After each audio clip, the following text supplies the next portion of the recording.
Hello friends, આજે આપણે બનાવીશું દાળ ઢોકળી। તેના માટે એક કુકરમાં થોડી તુવેર દાળ, પાણી અને મીઠું ઉમેરી તેને બાફવા માટે મૂકી દઈશું।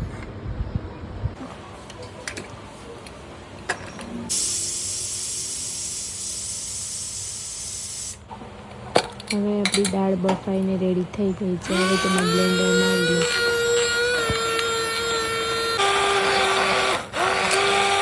હવે તેને ગેસ ચાલુ કરી ઉકળવા મૂકી દઈશું। તેમાં થોડું મીઠું, હળદર પાવડર,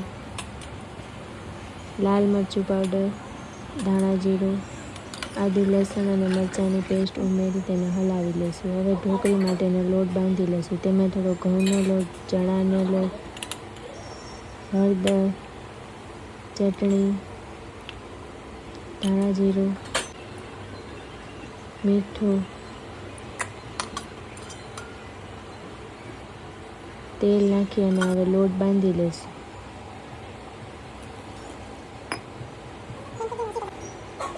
હવે લોટ બંધાઈને આપણો રેડી થઈ ગયો છે। હવે તેના લુવા વાળી લઈશું।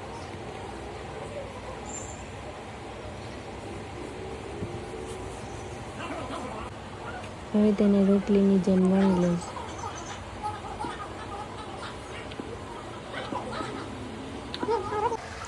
હવે તેને એક સરખા ચોરસ ભાગમાં કાપી લઈશું અને દાળમાં ઉમેરી દઈશું।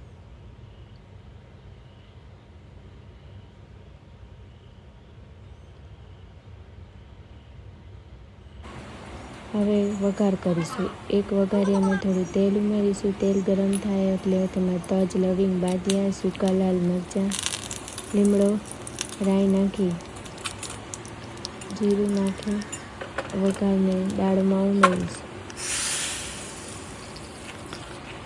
હવે તેને મિક્સ કરી લઈશું।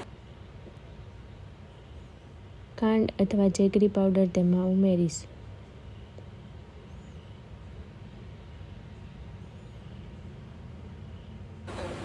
થોડો લીંબુનો રસ ઉમેરીશું તો તૈયાર છે આપણી દાળ ઢોકળી।